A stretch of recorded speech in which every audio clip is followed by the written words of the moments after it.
Okay, so we finished up chapter 17, which talked mostly about the great harlot, whose name is Mystery, and she was Babylon the Great. She is the religious side of Babylon. Okay, now before that, we read in Revelation chapter 16 about the seven vials of God's wrath, the seven bowls, as we call them, and he was poured out on the world, including the Antichrist.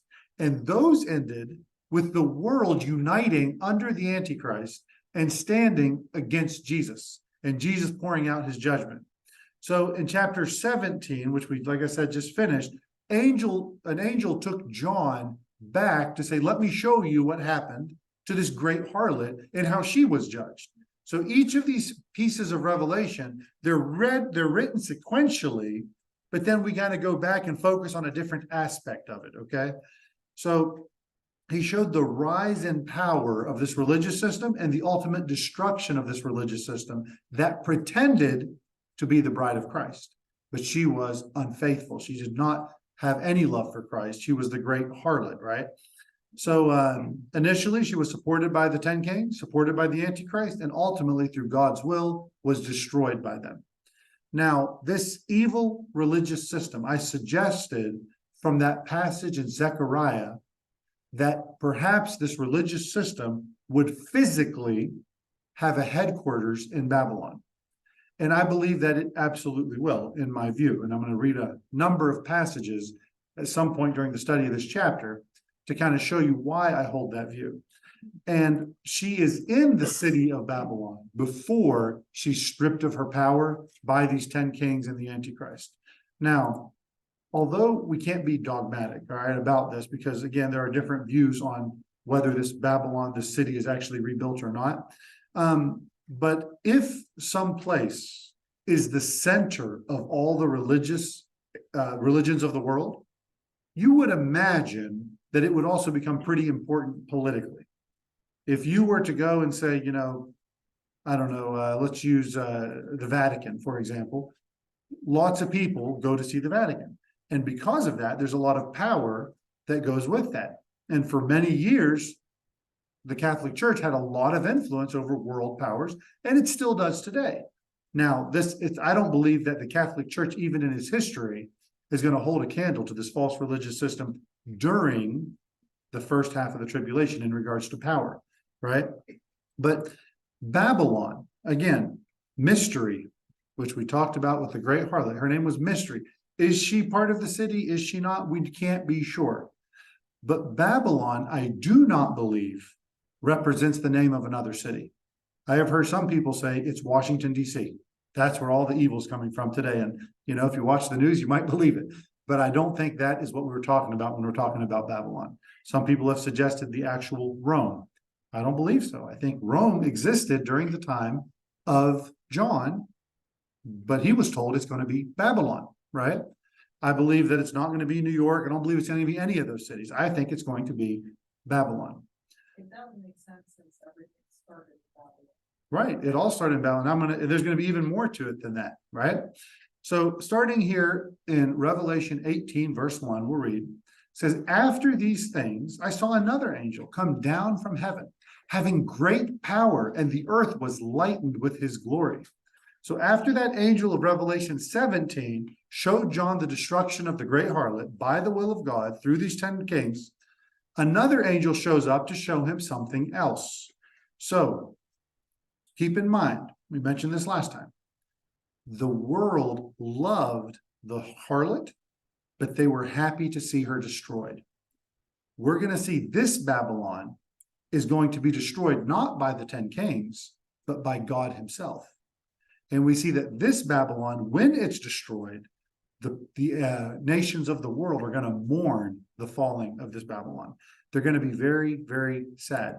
So this judgment is likely happening that we're about to read here during the second half of the tribulation, when a third of all the light, remember, during the trumpets, a third of all the light of the sun, moon, and stars were dimmed.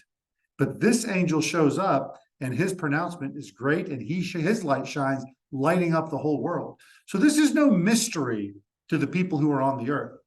They see there are heavenly beings at work here. There are angels at work here, and they see the judgment of God.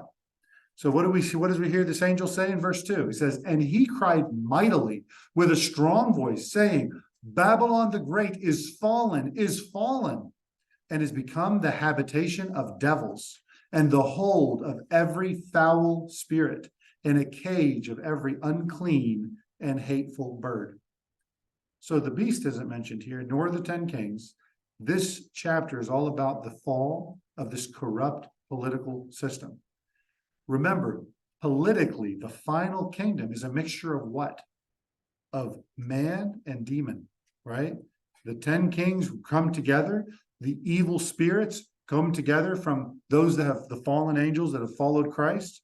It says they join themselves with the sons of men, meaning they can't be the sons of men. So we see that they're going to be rampant in this area. And once you destroy all the living, guess what's left?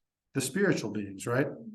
So this angel has one purpose at this time, to announce the destruction of Babylon. So historically, Babylon has been a major world player starting when? Who can tell me when? Tower of Babel, right after the flood, right? The Tower of Babel was built specifically to defy God. God said, go out, spread across the world, right? They said, hey, we don't want to be spread across the earth. Let's build a tower up to the heavens, right? It's been a source of idolatry in so many corrupt religions, and they've all spread through it. Lots of world empires have used it as a capital or at least a major city of their civilization. But you know what's amazing about a city that's that important? It's never been destroyed. It's fallen into ruin, but it's never been destroyed. So Beirut, for example, has been leveled, I think 7 or 8 times. Jerusalem, same story, been leveled several times, right? All these things happen. But the ruins of this Tower of Babel was just a small town for a long time. And then in 1894, there was an Amorite king named, and I'm going to pronounce these names all wrong, Sumaboom, who founded it as the capital of his growing kingdom. Then there was a fellow who wrote an interesting code called the Code of Hammurabi, right? He conquered the surrounding areas and he consolidated the power of Babylon in 1792 to 1750 BC. It continued to change hands up until this king called Nebuchadrezzar showed up around 1100 BC and made the city politically supreme, a very important political city. Over the next 300 years, the Assyrian Empire was in control. And it would flop back and forth between Assyrian and then local Babylonian kings, right? Until the Babylonian Empire began to rise. So for several hundred years, there was back and forth, major importance to the Assyrian Empire. Then it was obviously very important to the Babylonian Empire. So the Assyrian king got annoyed with it. So in 689 BC, he said, I want Babylon destroyed. Because every few years, it keeps changing hands. It's nothing but a thorn in my side. So they start the systematic destruction of Babylon. But his son, for whatever reason, totally annulled his father's rule and then started funding the rebuilding of Babylon. He wanted to see it come back and he rebuilt the city. In 626 BC, a Chaldean leader, so a Babylonian native, named Nabopolassar, he made it his capital. And his son was called Nebuchadrezzar II. And he consolidated it and made it a world power. He brought labor in from around the world and all these skilled craftsmen to come in and build it up. And there are supposedly a lot of ancient world wonders built there. And the Hebrew pronunciation of Nebuchadrezzar is Nebuchadnezzar, right? Who we're very familiar with from the book of Daniel. So his son, Nabonidus, he spent most of his political career fighting in Arabia. Nabonidus? That's pretty funny. Yeah, it's pretty good. So who did he leave Babylon in the power of? Who did Nabonidus, the infection, leave the city of Babylon in the power of? His son, so Nebuchadnezzar's grandson, Belshazzar, right? And he ultimately was defeated, as is recorded in the book of Daniel, by Cyrus II of the Persians. And that was in about 539 BC. And as the biblical story tells us, it was without a battle. They diverted the river, they went under the wall, and they were able to take it over without a battle. Which, by the way, there's not a tremendous amount of non-biblical historical evidence for that, but because of the extreme accuracy of Daniel, most historians take it as fact because of how accurate Daniel was, even telling history in advance, which is pretty fascinating. So anyway, so this city, now according to Herodias, who was an ancient 500 BC or so Jewish historian, he said that Babylon under the Persians was the most splendid city in the world. And this was a well-traveled man. So in 331 BC, the Greeks conquered the city under a fellow you may have heard of called Alexander, right? Alexander the Great, as we know him. And they went, and instead of destroying the city again, he restored its temples and made it his campaigning capital. So he would organize his armies as he's going to travel out to the east in order to conquer more lands. Ultimately, when Alexander gets sick and dies, guess where he dies? In Nebuchadnezzar's palace, with the plans to make it the capital of Greece. The Greek Empire, supposed to use Babylon as its capital. Do you see how the whole world, all the empires thus far, have wanted Babylon as their capital? It's interesting, isn't it? So since the falling apart of the Greek Empire and the ultimate takeover of the Roman Empire, the city just kind of drifted into ruins, right? It's been looted, and it's the bricks of the city were actually taken and used to build other cities. But there still are people who live there. Most recently, the most significant thing is Saddam Hussein. He actually started to rebuild a palace there, a big, huge mansion, essentially, in the area. And since, of course, he was killed, the U.S. military has used the building, and right now you can go and visit the palace. It's, great big building, but it also has got a lot of graffiti, and you can see where the Majesty would have been there, but it certainly never saw the light of day because obviously he died. So much of the ancient city today has been unearthed, and you can actually go and visit a lot of the ancient ruins of Babylon. Very popular tourist destination. But Babylon was not destined to fall into ruin. Biblically, Babylon was destined for utter and complete destruction.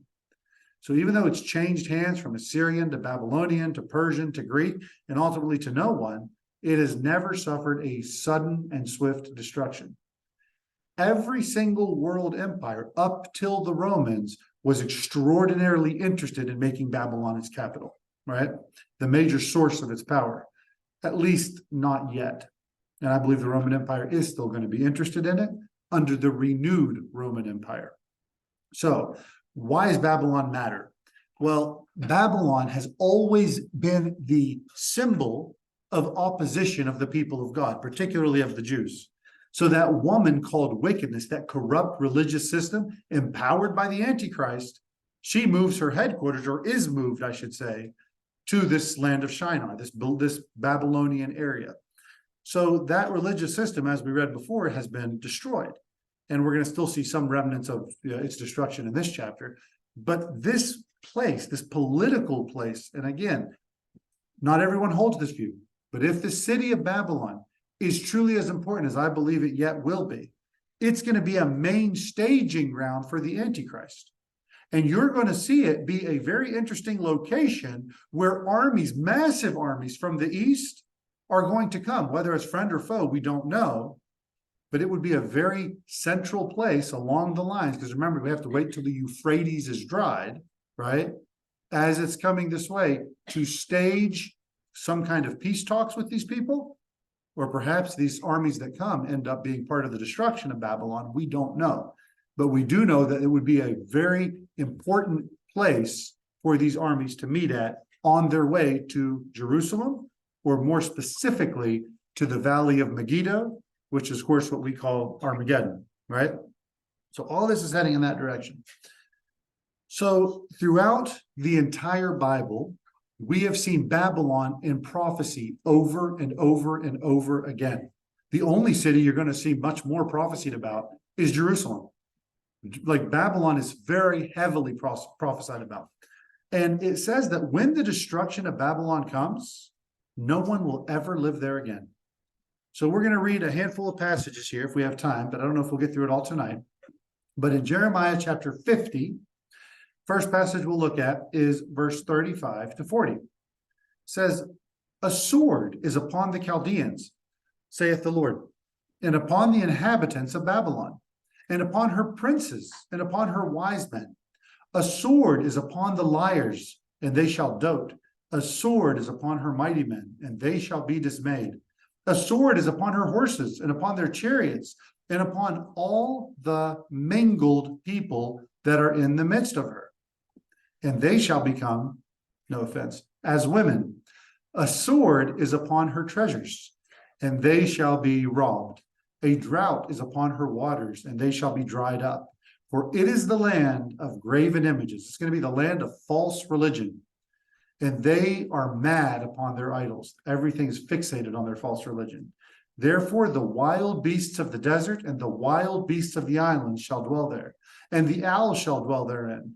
And it shall be no more inhabited forever, neither shall it be dwelt in from generation to generation.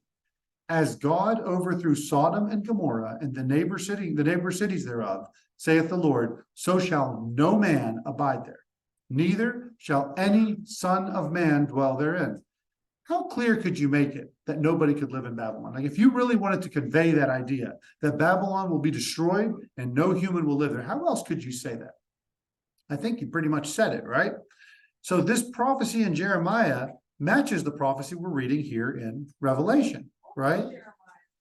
Jeremiah chapter 50. Both chapter 50 and 51, a lot of these Jeremiah passages will come from there. They're dealing very heavily with Babylon. So the only thing that's going to be there are unclean birds and wild animals. And notice how the reason for the destruction given is the false idols, the false religion, the false faith. Remember the unclean stork wings that carry this woman there? This judgment, do you feel that this judgment where all of it's going to be destroyed and no one can live there, does that describe a slow and steady decline? Or is it something much more obvious, much more apparent, much more grand, right? And I think that God generally fulfills the prophecy exactly as he writes it. And sometimes to the surprise of all. Everyone thought a virgin's going to give birth. Well, maybe he means a young lady. No, I think he meant a virgin. I think he meant it exactly like he said it. So Jeremiah 51 verse 24 down to 26 says, and I will render unto Babylon and to all the inhabitants of Chaldea all their evil that they have done in Zion in your sight, saith the Lord. Pay attention to this verse and pay attention to later in this chapter where he says, I'm going to pay her back double for what she did to you, right?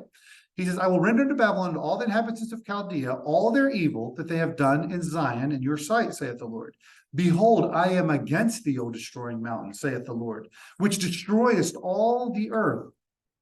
Has Babylon ever done that yet? Or under the Antichrist, will that not be the goal, to destroy all the saved, all the people, all the believers in God? He says, I will stretch out my hand upon thee and roll thee down from the rocks. I will make thee a burnt mountain. You know what this sounds like to me? This sounds like a God who's fulfilling a promise of vengeance on those that follow the Antichrist, that those who are asking under the altar, I need revenge. This is Jeremiah 51. We're down to verse 26 now. And they shall not take of thee a stone for a corner, nor a stone for foundations, but thou shalt be desolate forever, saith the Lord. So isn't it interesting that people have used the stones from Babylon to rebuild other cities? He's like, no, when this happens, that specifically will never happen again. You see, again, this judgment doesn't seem like it's happened, at least not from my reading of the word of God. So Jeremiah explains that Babylon will be scorched, something that has not happened, and it will become uninhabitable when it happens. Other prophets say the same thing. Isaiah teaches the promise of its destruction is going to be, just like we read earlier, like Sodom and Gomorrah. Has Babylon ever been destroyed like Sodom and Gomorrah? I mean, that's a pretty massive ordeal, right? Fire raining from the sky. People still live in Babylon today. Isaiah 13, verse 19 says, down through verse 22, it says, and Babylon, the glory of kingdoms, the beauty of the Chaldees' excellency, shall be as when God overthrew Sodom and Gomorrah. It shall never be inhabited, neither shall it be dwelt in from generation to generation. Neither shall the Arabian pitch tent there, neither shall the shepherds make their fold there, but the wild beasts of the desert shall lie there, and their houses shall be full of doleful creatures, and owls shall dwell there, and satyrs shall dance there. And the wild beasts of the island shall cry in their desolate houses, and dragons in their pleasant palaces.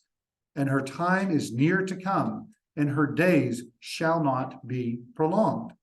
So just like the sudden destruction of Sodom and Gomorrah, the city of Babylon will be destroyed suddenly, right? Not gradually. Back to Jeremiah, we're in 51 verse 7 and 8 says, Babylon has been a golden cup in the Lord's hand, and that made all the earth drunken. The nations, tell me if this sounds similar to our previous chapter, the nations have drunken of her wine. Therefore, the nations are mad.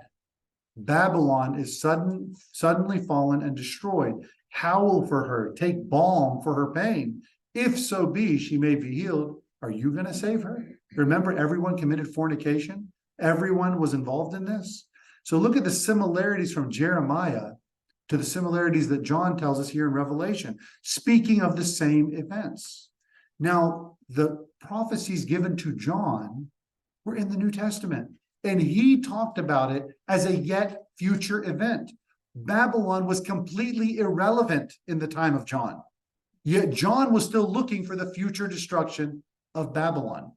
Okay, this wasn't a major city at this time, so it was of no significance. But yet we still have all these Old Testament prophecies, and from the book of Revelation, we see it's yet going to happen because it lines right up. Babylon still has a destiny, and it's not a good one. The events in the sun and the moon, remember, is that already happened or is that going to happen? Where the moon turns to blood, the sun is darkened? That's yet future, right? Well, that's going to occur during the tribulation, and guess what it lines up with? The destruction of Babylon. So the destruction is a prophecy that occurs during the tribulation, referred to as the day of the Lord. So in Isaiah chapter 13, and I'll read this one and then we'll probably try to wrap it up in a few minutes here. It says in Isaiah 13, verse 1 down to verse 10, but I'm going to skip a few verses. So verse 1 through 5 says, the burden of Babylon, which Isaiah, the son of Amos, did see. Okay, we're talking about Babylon. Down to Isaiah 13, verse 4. The noise of a multitude in the mountains. You're going to have a whole bunch of people there, almost like armies are gathering. Like as of a great people, a tumultuous noise of the kingdoms of nations gathered together. The Lord of hosts mustereth the host of the battle. Wow, people are coming for war, almost like the kings of the east are meeting up. They came from a far country, from the end of heaven, even the Lord and the weapons of his indignation to destroy the whole land. These armies are actually coming to battle. They're coming to war even against Babylon. Down to verse 9. Behold, the day of the Lord cometh cruel, both with wrath and fierce anger, to lay the land desolate, and he shall destroy the sinners thereof out of it. For the stars of heaven and the constellations thereof shall not give their light. The sun shall be darkened in his going forth, and the moon shall not cause her light to shine. Remember, this is the burden of Babylon that's being described. It's a yet future event. It's a gathering of massive armies from a far country where the city is ultimately destroyed, and again, so severely destroyed that no one lives there again except for demons and wild animals. That means what's left of Babylon is a cesspool of Satan's work. This has not yet happened. Like I said earlier, entire cities have been rebuilt with Babylon's bricks. If you want to get some of the best dates, I don't mean going on a date, I mean eating a date, right? So if you want to get some of the best dates from the Middle East, guess where you get them from? Babylon. Babylonian dates are some of the best to eat, right? So there's still a lot of people that live there. Again, it's not a major city, but it's there. Now, everyone who doesn't believe that this is an actual physical destruction, they say, well, it's all symbolic. Well, my question is, what's it symbolic of? What exactly is so important to be destroyed that he couldn't give us the name of it? Rome was there at the time. If he meant Rome, you know what he could have said? Rome. But Rome was around. Babylon was nothing. Yet John had to write a letter saying that Babylon's going to be destroyed. And what's everyone at that time going to think when everybody's like, Babylon, that little town, who cares? Like literally, that's what everyone would have thought at this time, right? So the symbolic thing, we know that the great harlot is a religious system, and we know that the beast and is the Antichrist, right? Babylon, I believe, is clearly taught as the capital of the world at this time. It is the political and economic center of the world. And it is very logical to see the world centralize all of its power, especially since the main campaign is against Israel. Of course, it's against Christians, but the main campaign of the Antichrist is against Israel. Do you know where the border of God's land is? What is God's land, by the way? What is the land that says, I will take you to the land, I will show you, I will give you the land? What were the borders of Israel? Does anybody remember? To the Euphrates River. Isn't that interesting? Right to where Babylon is. And if you're going to invade a nation, where do you invade it from? From the borders, right? Where is the capital here? Well, it's kind of, you don't want to build your capital on enemy territory. So the Antichrist, isn't it interesting that if Babylon is as I'm telling you that I believe it is, he's built right on the border of what he considers his enemy, right? Right outside the borders of Israel. If indeed Babylon is a physical city with political power, we're going to see all the prophecies of the Old Testament fit right in with the destruction of the city. We'll pick up next time and we'll look at a few verses from Isaiah 14, okay? But I do want to add this one last little thing. One of the most incredible things that's happened most recently is technology and its ability to build buildings without a man. You can take material, you can task AI, you can give it the material in a 3D printer, and it can build you a massive building. Not quite to the level of skyscrapers yet, but literally the 3D printers are the size of houses, and they can build a house right now with today's technology within a couple days. How is that going to progress over the next 2, 3, 4, 5 years with AI's help? What if you need to say, listen, I need to have building for barracks for 10,000 soldiers? Guess what? You'll send a group of engineers, a few 3D printers, come in a month, it'll be ready to roll. Is it that unfeasible to say, well, because there's nothing in Babylon today? Imagine if I could get a picture of the Hanging Gardens and set a few 3D printers to start building that. It sounds crazy, but it's happening right now. So we'll leave you with that, and we'll pick up next time, reading some from Isaiah, then we'll get to finally Revelation chapter 18, verse 3. Thank you.